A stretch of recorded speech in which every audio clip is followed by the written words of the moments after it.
শুভ সকাল বন্ধুরা, ট্রাভেলার কানুর পক্ষ থেকে এবার আপনাদের সামনে তুলে ধরব আরেকটি নতুন ভিডিও। আজ আপনাদের সামনে তুলে ধরব সিকিমের একটি সম্পূর্ণ অফবিট গ্রাম, যেখানে আসতে আপনাকে শিয়ালদা থেকে বা হাওড়া থেকে যে কোনো ট্রেন ধরে চলে আসতে হবে এনজিপি থেকে পাহাড়ি চড়াই উত্তরাই পথ বেয়ে চলে আসতে হবে আপনাকে সিকিমের এই অফবিট গ্রামে। এখানে এসে আপনারা দেখবেন সুদূর বিস্তৃত তিস্তা নদী, দেখতে পাবেন ট্রি হাউস, তার সঙ্গে আপনারা দেখবেন আরেকটি সুন্দর জায়গা। বন্ধুরা, এটাই হচ্ছে জলসা বাংলো, মনসুংয়ের সিকিমের মনসুংয়ের জলসা বাংলো। খুব সুন্দর জায়গা। হ্যাঁ বন্ধুরা, আমরা যাচ্ছি মনসুং। দুপুর ব্যাগপত্র নিয়ে বেরিয়ে পড়লাম আমরা রানাঘাট স্টেশনের দিকে।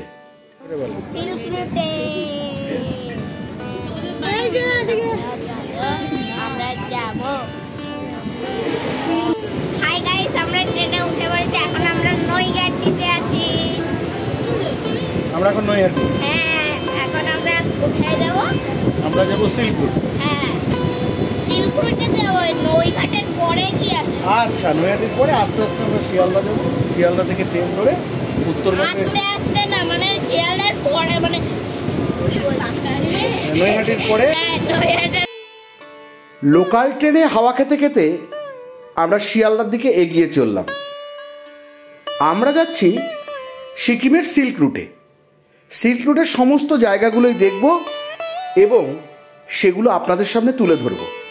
সেই জন্য বলছি বন্ধুরা, ভিডিওটি স্কিপ না করে দেখতে থাকুন।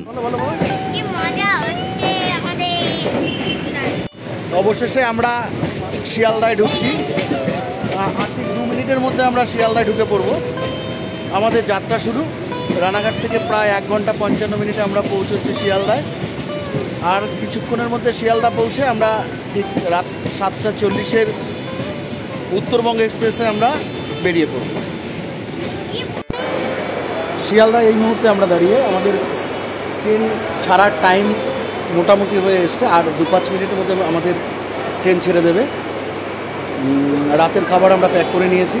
আজকে রাতে আমাদের চিকেন বিরিয়ানি। স্টেশনে পৌঁছেই প্রথমে আমরা চলে আসলাম আমাদের ট্রেন কম্পার্টমেন্টে। আমাদের S5-এ ট্রেনের টিকিট ছিল। নির্ধারিত সিটে আমরা বসে পড়লাম। আর আজকে আমরা যে ট্রেনটিতে যাচ্ছি উত্তরবঙ্গ এক্সপ্রেস, তার নাম্বার হচ্ছে 13147। এখানে আপনাদের বলে রাখি বন্ধু, সিল্ক রুট ট্যুর করতে গেলে কিন্তু আপনাদের কলকাতা থেকেই বুক করে যেতে হবে, কারণ ওখানে আপনারা কোনো রকম শেয়ার গাড়ি পাবেন না এবং কোনো হোটেল স্পটে বুক করতে পারবেন না। নির্ধারিত টাইমে আমাদের ট্রেন ছেড়ে দিল।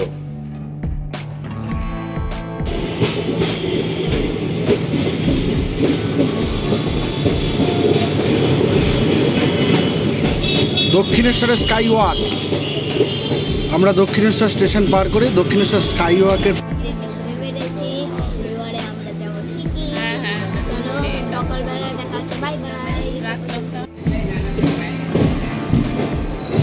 আমরা এই মুহূর্তে বর্ধমান ঢুকে গেছি।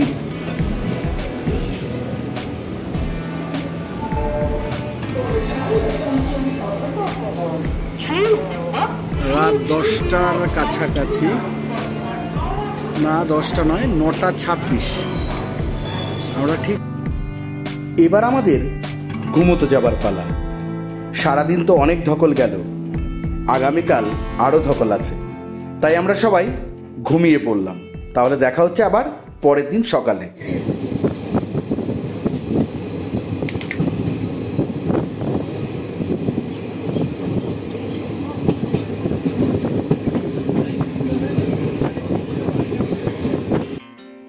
সকালবেলায় ঘুম থেকে উঠে জানলায় চোখ রাখতেই দেখলাম চারিদিকে শুধু সবুজ। আর এই সবুজের মাঝখান দিয়েই আমরা এগিয়ে চললাম এনজিপি শহরের দিকে। এই মুহূর্তে আমরা আলুয়াবাড়ি ক্রস করলাম। ঠিক টাইমেই ট্রেন চলছে। আশা করছি ঠিক টাইমেই আমরা এনজিপি পৌঁছে যাব। এবং পৌঁছেই আমরা আমাদের নির্ধারিত গাড়িতে করে চলে যাব আমাদের গন্তব্যের দিকে।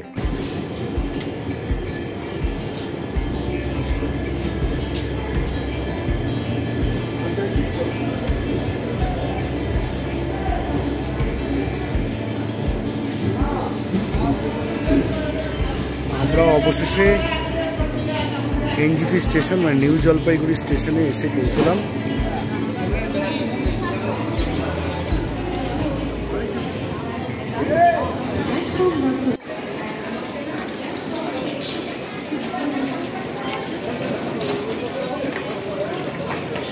আমরা এই মুহূর্তে এসে এনজিপিতে পৌঁছে গেছি, একদম শিডিউল টাইমের আগেই আমরা এনজিপি পৌঁছে গেছি।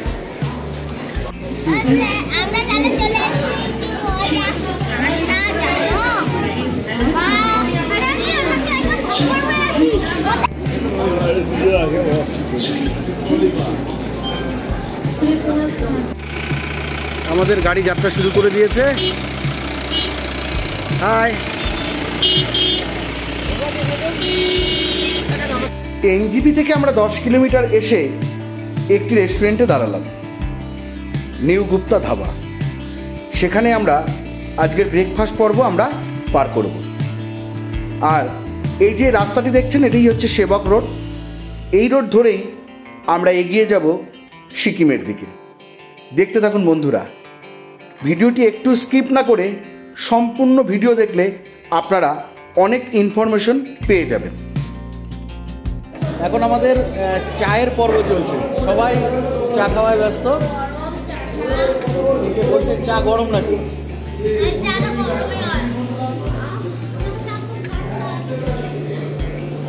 সবাই এখন চায়ের পর্বে।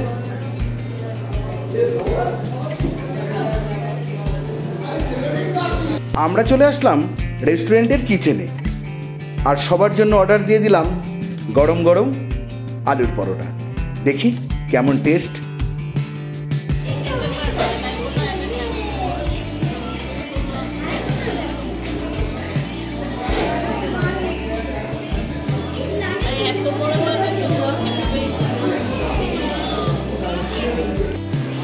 বলি ঠিক আছে তো?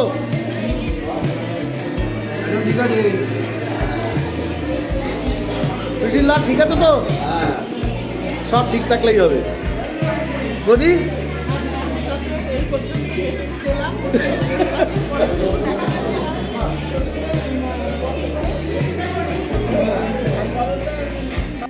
ব্রেকফাস্ট পর্ব মিটিয়ে আমরা পাহাড়ি রাস্তা বেয়ে এগিয়ে চলতে লাগলাম সিকিমের দিকে। আজকে আমরা পৌঁছবো সিকিমের মনসুংয়ে। মনসুং একটি ছোট্ট পাহাড়ি গ্রাম, ঠিক যেমন সিলোরিগাঁও, ইচ্ছেগাঁও একটি সুন্দর গ্রাম, মনসুংও একটি সুন্দর পাহাড়ি গ্রাম, যেখানে এখনও পর্যন্ত মানুষের পদার্পণ সেইভাবে পৌঁছায়নি। সেই অর্থে বলতে গেলে একদমই একটি অফবিট জায়গা মনসুং। আর আজকে আপনাদের মনসুংটা ঘুরে দেখাবো। কেমন লাগে আপনারা অবশ্যই কমেন্টে গিয়ে জানাবেন। দেখতে থাকুন বন্ধুরা। এখন আমরা তিস্তা নদীর সেবক ব্রিজকে পার করে এগিয়ে চললাম গন্তব্যের দিকে। অবশেষে আমরা এসে পৌঁছলাম মনসুংয়ের জলসা বাংলো গেটের সামনে। এখানে বলে রাখি বন্ধু, জলসা বাংলোতে ঢোকবার জন্য এন্ট্রি ফিস 25 টাকা করে ধার্য করা আছে।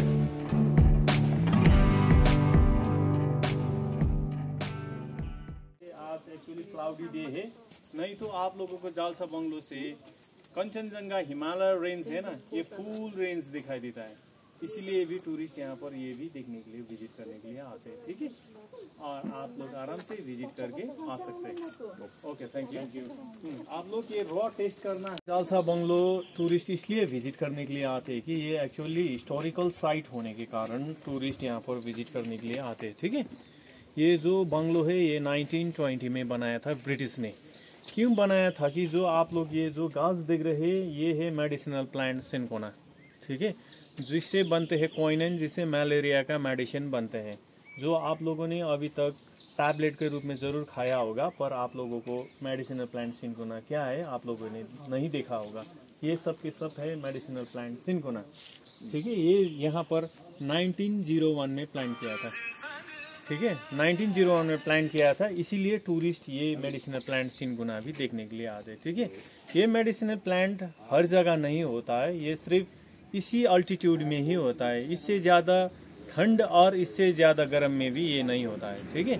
इसीलिए भी टूरिस्ट ये देखने के लिए भी आते हैं। आज आप लोगों को ये मेडिसिनल प्लांट का थोड़ा सा रॉ मटेरियल्स आप रॉ भी टेस्ट कर सकते हैं। आप लोगों को मैं टेस्ट करना है तो आप लोगों को ज़रूर टेस्ट भी कराएंगे, ठीक है। पर ये इसका बार्क है, इसका छाल से बनता है, छाल को निकाल के सुखा के इसको भेज देते हैं, जो मलेरिया का मेडिसिन बनेगा, ठीक है। ओनली मलेरिया, हाँ, मलेरिया के रूप में और के यूज में भी यूज होता है एक्चुअली, ठीक है। आज इस टाइप का ये छाल निकाल के इसे आप लोग ये भी देख सकते हैं, इस टाइप से इसका छाल निकाल के सुखा के यहाँ से भेज देता है, ठीक है। और साइड बाई साइड जालसा बंगलो में टूरिस्ट इसलिए भी आते हैं विजिट करने की। जो लोग आप ये जो पाइन ट्री देख रहे हैं अंदर, जो ये पाइन देख रहे हैं, ये सिर्फ आप लोगों का जालसा बंगलो के both side of road and surrounding of the bungalow में ही है। ये स्पेशल पाइन है, it's a scented pine. AC ট্রেনে শুয়েছিলাম, কি মজা। তো গাইস আমরা চলে এসেছি এখানে, কি দারুণ জায়গা। জলসা বাংলোর ঔষধি গাছ সম্পর্কে আমরা লোকাল গাইডের মুখ থেকে শুনে আমাদের কিন্তু বেশ ভালো লাগলো। এবার আমরা হাঁটতে হাঁটতে উঠতে লাগলাম জলসা বাংলোর দিকে। রাস্তাটি মোটামুটি মসৃণ, কিন্তু তবুও একটু উঁচু হওয়াতে আমাদের একটু সময় লাগলো। যাক, রাস্তা এনজয় করতে করতে আমরা উপরে উঠলাম। অবশেষে আমরা জলসা বাংলোর সামনে এসে উপস্থিত হলাম। এসেই চমকে গেলাম একটা দারুণ সুন্দর জায়গায় একটি ট্রি হাউস দেখে। আর এত সুন্দর জায়গায় একটি ট্রি হাউস দেখে আমরা কি আর দাঁড়িয়ে থাকতে পারি? তাই সিঁড়ি বেয়ে আস্তে আস্তে আমরা উপরের দিকে উঠতে লাগলাম। দেখি উপর থেকে নিচের তিস্তা নদীর ভিউটা কেমন লাগে। আর যেমনই লাগুক না কেন বন্ধু, সেটা আপনাদের সঙ্গে অবশ্যই শেয়ার করছি।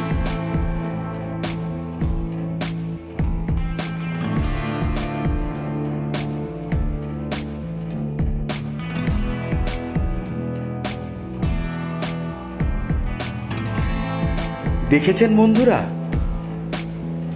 জলসা বাংলোর ট্রি হাউসের উপর থেকে কি অসাধারণ সুন্দর লাগছে এই তিস্তা নদীকে। চারিদিকে পাহাড়, তার মাঝখান থেকে বয়ে চলেছে তিস্তা নদী। এবার আমরা ট্রি হাউস থেকে নিচে নেমে আসলাম এবং নিচ থেকেও আমরা দেখতে লাগলাম তিস্তা নদীর অপরূপ সৌন্দর্য। দেখেছেন বন্ধুরা, ঠিক আমার পেছনেই তিস্তা নদীকে কত সুন্দর লাগছে। আমি আপনাদের বারবার বলছি বন্ধুরা, যদি আপনারা সিল্কুটে আসেন অবশ্যই কিন্তু এই জলসা বাংলোকে মিস করবেন না। আপনাদের কিন্তু ভীষণ ভালো লাগবে। দারুণ সুন্দর একটা পরিবেশের মধ্যে পাহাড়ের টিলায় অবস্থিত এই জলসা বাংলো, যেখানে আসলে আপনাদের মন সত্যি ভরে যাবে। কথা দিলাম, নিরাশ হবেন না। বন্ধুরা, এটাই হচ্ছে জলসা বাংলো, মনসুংয়ের, সিকিমের মনসুংয়ের জলসা বাংলো। খুব সুন্দর জায়গা, দারুণ জায়গা, বেশ ভালো। চারিদিকে এক অপরূপ সৌন্দর্য, তার মাঝখানে এই বাংলোটি, দুপাশে দুটো ট্রি হাউস। আপনারা চাইলেই সেটা অনলাইনে বুক করে আসতে পারেন। টিকিট বুক করে এখানে আসলে খুব মজা লাগবে আমাদের। এখানে সুন্দর।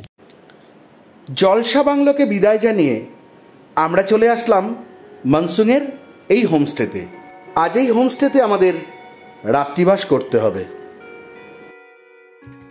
এসেই দেখলাম হোমস্টের কর্মকর্তা খুব সযত্নে গাছগুলোকে পরিচর্যা করছে।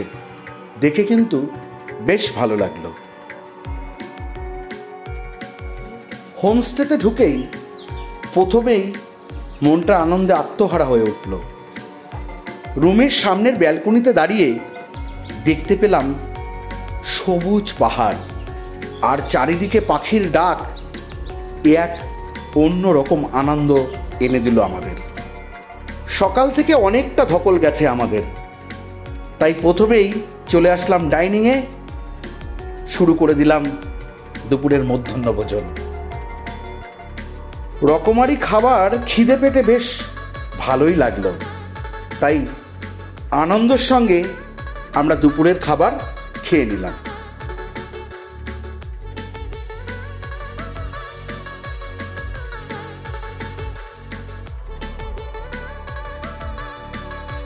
আজকে আমরা এই রুমটিতেই থাকব এবং রুমের পাশেই একটা বিশাল বড় ব্যালকনি, সেখানে দাঁড়িয়ে দেখলাম। দেখুন বন্ধুরা, আপনারা দেখুন, আমি তো দেখেছি তাই আপনাদের দেখালাম। কত সুন্দর পাহাড় দেখতে পেয়েছেন বন্ধুরা। দারুণ সুন্দর লাগলো এই মনসুংয়ে হোমস্টেটি। আপনারা চাইলে এখানে আসতে পারেন। আমরা এসেছিলাম নীলদিগন্ত ট্যুরিস্ট ক্লাবের সঙ্গে। আপনারাও ইচ্ছে করলে তাদের সঙ্গে যোগাযোগ করে এখানে আসতে পারেন। এরপর আমরা রাতের খাবার খেয়ে নিলাম। রাতের খাবার খেয়ে হোমস্টের ছাদে উঠে দেখুন এই আকাশ দেখলাম আর আপনাদের সামনে তুলে ধরলাম। একদিকে কালো আকাশ, তার পাশে তারাদের মেলা এবং দূর থেকে দেখা যাচ্ছিল মনসুং শহরের কিছু কিছু আলো, যা দেখে আমরা ঘুমের দেশে পাড়ি দিলাম। বন্ধুরা, আমাদের ভিডিওগুলো যদি ভালো লাগে তাহলে অবশ্যই লাইক করবেন, কমেন্ট করবেন, শেয়ার করবেন। আর যদি আমাদের চ্যানেলে আপনি নতুন হন তাহলে অবশ্যই চ্যানেলটিকে সাবস্ক্রাইব করে পাশে থাকবেন। তাহলে বন্ধুরা, দেখা হচ্ছে পরবর্তীতে সিল্ক রুটের আরেকটি ভিডিওতে। আপনারা সুস্থ থাকুন, ভালো থাকুন।